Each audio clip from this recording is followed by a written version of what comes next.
mengurangi rintangan, merealisasikan harapan. Politeknik Metro Kuantan membawa anda selangkah ke hadapan. Metro, maximizing education, training and opportunities. Assalamualaikum, salam sejahtera dan salam Malaysia Madani. Membawa panji kecemerlangan dari Politeknik Metro Kuantan, saya, Vio Muhammad Hakimi bin Hassan, pelajar semester 3 Diploma Pengurusan Pelancongan yang juga merupakan ahli jawatan kuasa perwakilan pelajar, Exco Kerohanian dan juga Pembangunan Wanita. Saya berdiri di sini pada hari ini adalah sebagai ikon siarawan anda. Rakan penonton sekalian, di mana bumi dipijak, di situ langit dijunjung. Menerusi lensa pelancongan kita pada hari ini, saya akan membawakan satu segmen khas iaitu eksplorasi jejak warisan. Meskipun kini saya berada di Museum Seni Kraf Orang Asli Kuala Lumpur, namun matlamat saya pada hari ini adalah untuk membawa anda semua menerobos lebih jauh ke Pulau Keri Selangor bagi menyingkap keunikan suku kaum Mahmeri.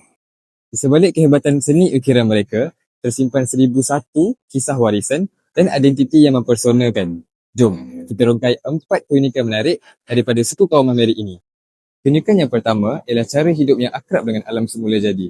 Sejak zaman berzaman dahulu, suku kaum Mahmeri bergantung sepenuhnya kepada hasil laut, sungai dan juga hutan bakau. Walaupun dunia semakin moden, mereka tetap memegang satu prinsip iaitu alam semula jadi adalah nadi kehidupan yang perlu dihormati, disulami semangat gotong royong yang kekal utuh sehingga ke hari ini. Seterusnya, kebudayaan mereka kini diinginkan di peringkat antarabangsa. Khazanah yang paling ikonik seperti topeng kayu Mahmeri ini telah pun diiktiraf dan menjadi satu simbolik tradisi mereka.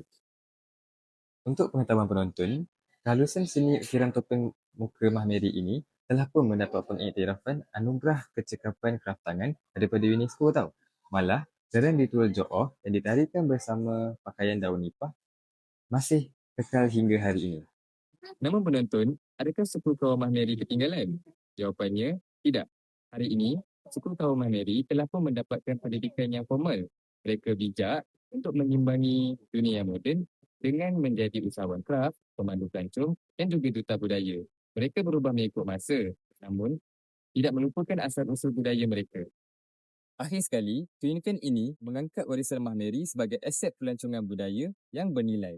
Pulau Keri kini menjadi tumpuan pelancong domestik dan juga pelancong antarabangsa.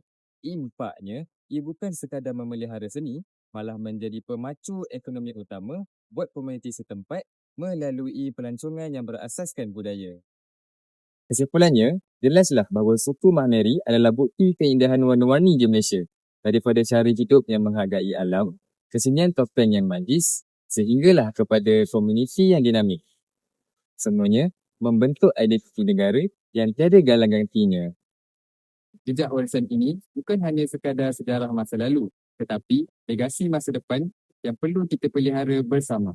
Saya, ikon siarawan anda pada hari ini, Vio Muhammad Hakimi bin Hassan daripada Politeknik Metro Kuantan. Sekian, terima kasih.